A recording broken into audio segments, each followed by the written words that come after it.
Alright guys, welcome to RC Mojo. We're back to the GMade GOM this week. We're going to try and finish up the axles. At the moment the two assemblies are exactly the same.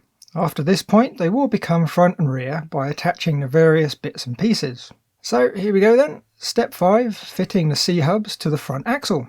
We don't need many bits for this, and it's kind of split into two sub-steps. So first we're going to grab two bearings and plastic hub carriers.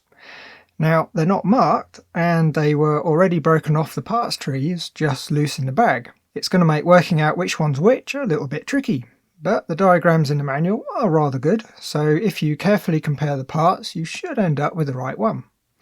Before we fit the hubs we need to pop one of the bearings into the end of the axle. They're not a loose fit, but they could still fall out if you don't watch them. The ends of the axles are splined and are a nice tight fit in the hubs. It's entirely possible to press them on at the wrong angle though, so again compare them with the diagrams to make sure they're correct. They need to get pressed on so they're fully seated on the axle. They need quite a bit of force, but that's not a bad thing, they're definitely not going to have any play. The second part of step 5 uses 4 M3x10 grub screws. These go in through the C-hubs and run along slots in the end of the axle to hold it all together. Like with all the other fixings so far in this kit, the threads are a bit tight, so take your time when you're screwing them in.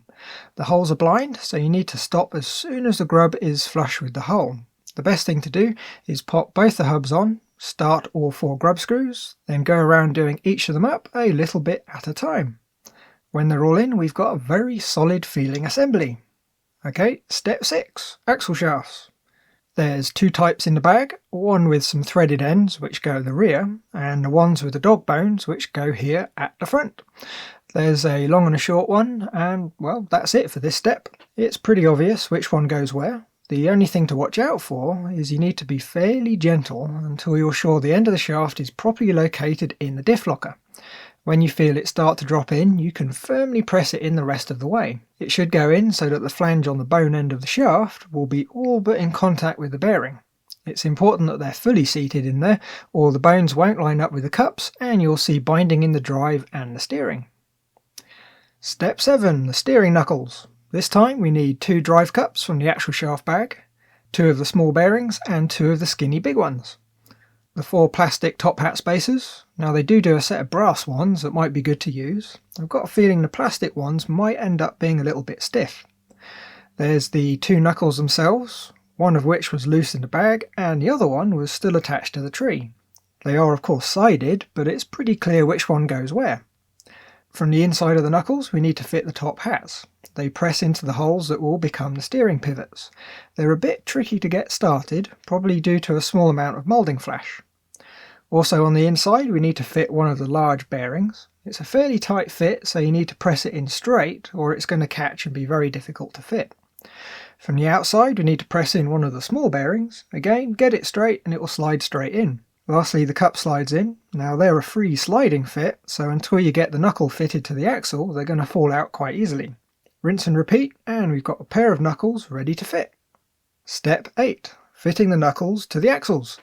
We need a couple of the clear O-rings, 4 M3x10s, and of course the axle and the knuckles. The first part is a little bit fiddly. We need to pop an O-ring into the drive cup and press it down so it sits flat on the bottom. The O-ring is going to take up the slack between the axle shaft and the cup, keeping everything in position. Next, one of the knuckles can slide up over the end of the axle. It's a bit of a tight fit, you have to kind of get it on a bit at an angle, then pop the other side over the edge. But with use that's soon going to free up. To attach the knuckle we need to use 2 of the M3 screws.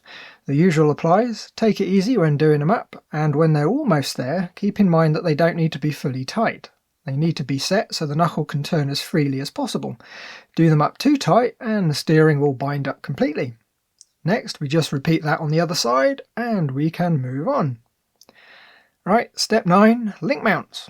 This time we need 4 M3x18s, 4 M3 nylock nuts and 2 of the plastic link mounts.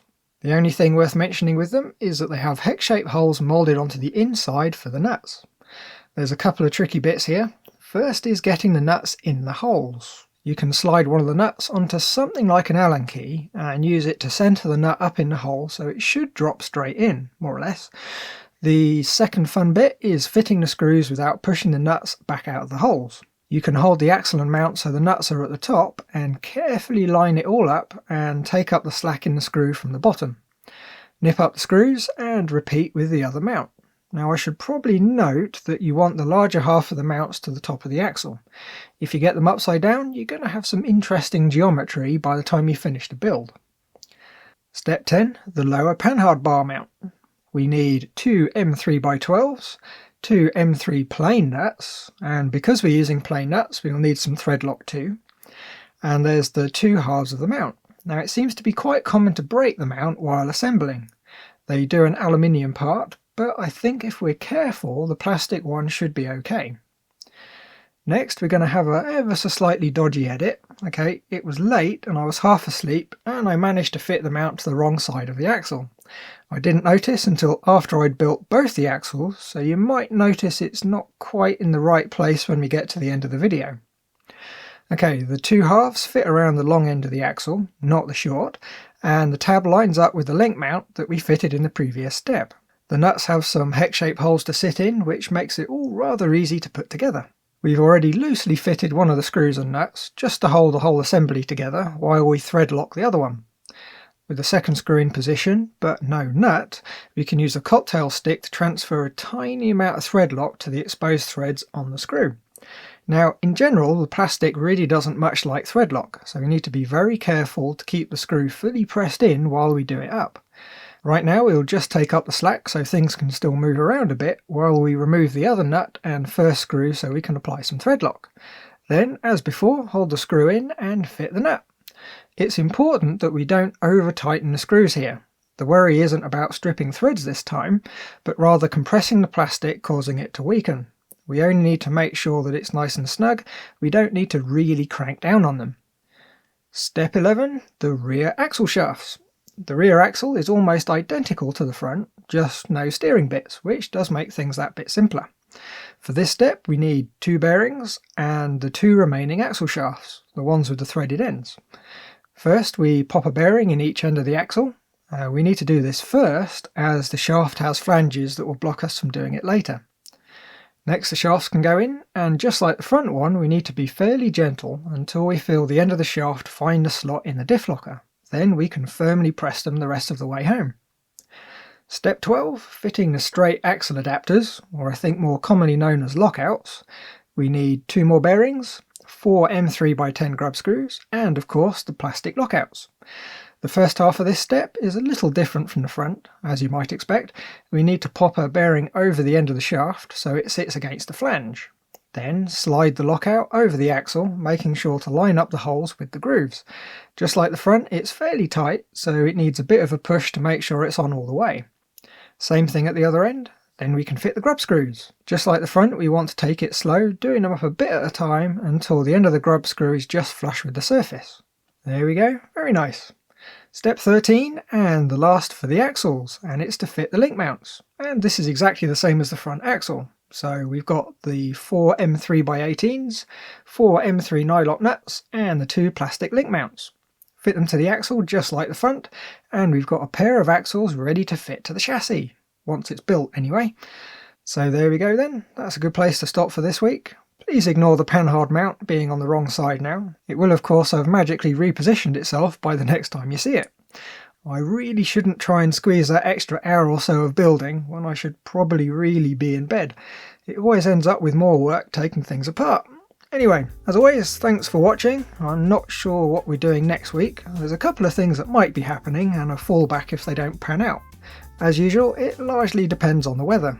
If you like the video, by all means leave a like, subscribe if you haven't. I think the subs thing on YouTube is probably broken again, but you never know, the next video might end up in your subscription box. And of course, leave a comment if there's something on your mind. Bye guys!